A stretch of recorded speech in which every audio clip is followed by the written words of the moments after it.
I've watched MJF versus Osprey, their hour match. I watched that. Yes, I at the watched it last night, recommendation of and Wesley. it was very interesting. It was not what I expected. Um, there's some intangibles that I don't think a lot of people would know. If that, I'm curious if that's the old building that's on the state fairgrounds in Little Rock that they ran, that 9,000 seat arena. That's you got to drive through the fucking hood to get to. I'm curious if it's that building because that building was always even in like they threw so much shit at us when we came down as NWO. We said next person to throw something, we're gone. And they Mm. fucking threw some more shit. And me and Scott and I think Kid was with us. Turned around and we went up and walked in the locker room and I forget who the agent was, but the agent just walked in there and we're taking our boots and shit off and we're just like, nah, that's it. Fuck them. We're not Looks going like it out was there. Simmons Bank Arena, formerly Alltel Arena, Verizon Arena in Little Rock. I So I think don't know they what it have. was I think back they then. built a new arena Okay. from that because that Little Rock arena is like the one in Shreveport. That's like the one in that used to be at San Antonio. I think it was Freeman Coliseum or whatever it was called. Mm-hmm. It's back where the Spurs played in the ABA. But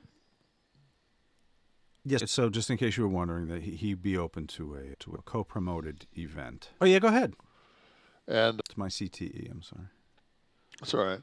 No, it was like I said. It was from Little Rock, so you don't really know uh, what the vibe was. But it wasn't like a holy shit and this is awesome. It was none of that.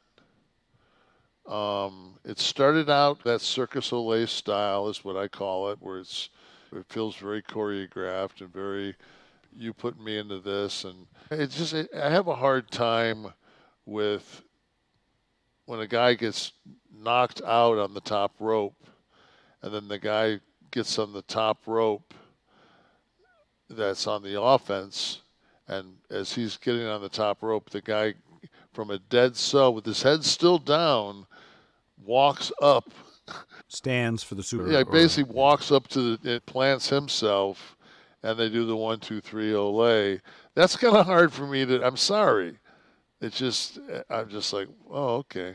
It's like choreography. Well, Got it. beyond. It's so. But I'm 65 years old. I know I'm an old man. The business has passed me. But at the same time, those two youngsters that are in pretty damn good shape and pretty damn young realize that going 60 minutes, you got to work house show style.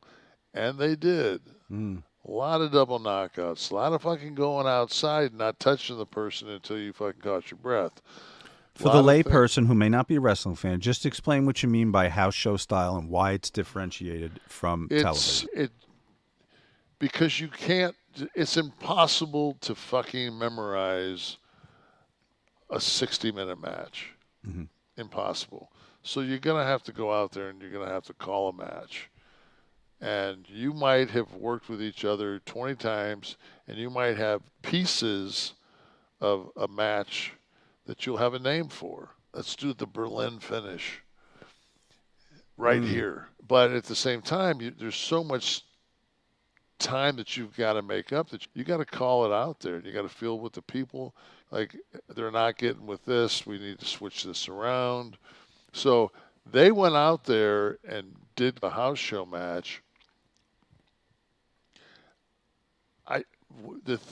I think the thing that impresses me the most of Osprey is he's not a little skinny runt fucking guy.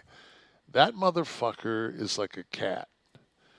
You could throw him off the Empire State Building. That motherfucker would land flat on his fucking back, fucking neck tucked. It's just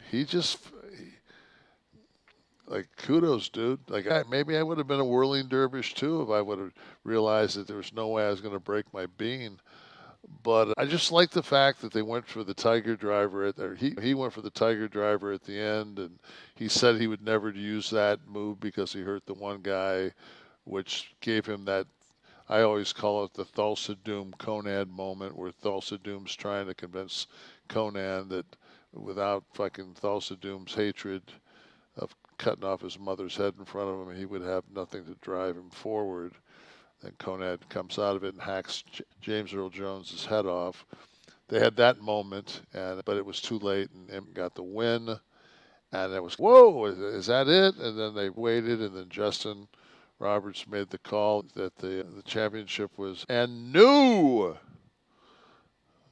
whatever one of 100 belts they have champion. Right. I think it was the international champion. Was that what it was, guys? Wesley says Wesley yes. he's got the belt tattooed on his left forearm. Hey man, I love the fact that Wesley keeps me. We need Wesley, absolutely. Well, he tells me like I didn't think it was as good as Osprey's match with the cat and the mask. I didn't think it was as good as that match. Takashita. But I didn't think it was as good as that match, because that match was like that was a holy shit. But I liked the grittiness and I enjoyed it. I felt like watching some wrestling, and I got to watch an hour of fucking like wrestling from two good hands. One's when I first saw AJ work, I was just like, wow, this guy's that next grade of guy up. It's like a Shawn Michaels. There's just that next grade.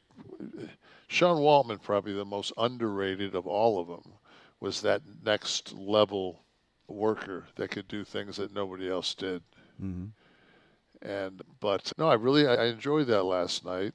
And then earlier in the night, I watched Raw and watched how they're putting the pieces together to get to SummerSlam. Right. And Punk gets cleared. He comes down, cuts a promo. Drew says, "No, I'm not right. I don't want to fucking do this." And then they do the pull apart. And I was cringing on the pull apart because I'm just like, man, that's like, there's no worse thing than having a bunch of fucking greenhorns grabbing on you. Like I used to tell the guy, arms flying oh, everywhere. but you got a fucking just a brand new repaired tricep. That's what I mean. Yeah. I was just like, fuck. Okay, yeah, Raw's on Sci-Fi because of the Olympics. So I think the next 2 weeks they're on Sci-Fi. So if you tape Raw like I do, you're gonna have to make sure you buzzing on Sci-Fi. But they've built up to a nice main event now for SummerSlam, right? Well, I mean, guest ref and they got Seth now. So Seth comes in, and is it going to be because they finally got McIntyre and Punk? Is Seth going to fuck him? And it not to me, the story goes the best if you keep McIntyre fucking where he doesn't go over. It's what they did with Cody. So whether it be Seth and I would hope it would be a combination of Seth and Punk with something creative that wasn't just absolutely black and white. That Seth was. Because after all this, you don't want to kill somebody. No. But you know what? A loss in and of itself, and we've discussed this through the months prior, a loss doesn't necessarily kill somebody anymore. Not when you're somebody like Drew that's just, you have a presence to you, and it's like, they're going to wait. They waited on Cody, they'll wait on Drew. I think that it's, when you're a worker and you got some guy in a rear chin and the building's going, boring, and you're the baby face sitting in the chin, you're like, do something, man. Let me fight back. The old timer tells you, just fucking sit there and shut up, kid. We're calling this match, not the fucking house. And so I think that's what the WWE's doing. It's just, you just sit there, fucking Mickey Mark, and watch the show. We're calling this one. So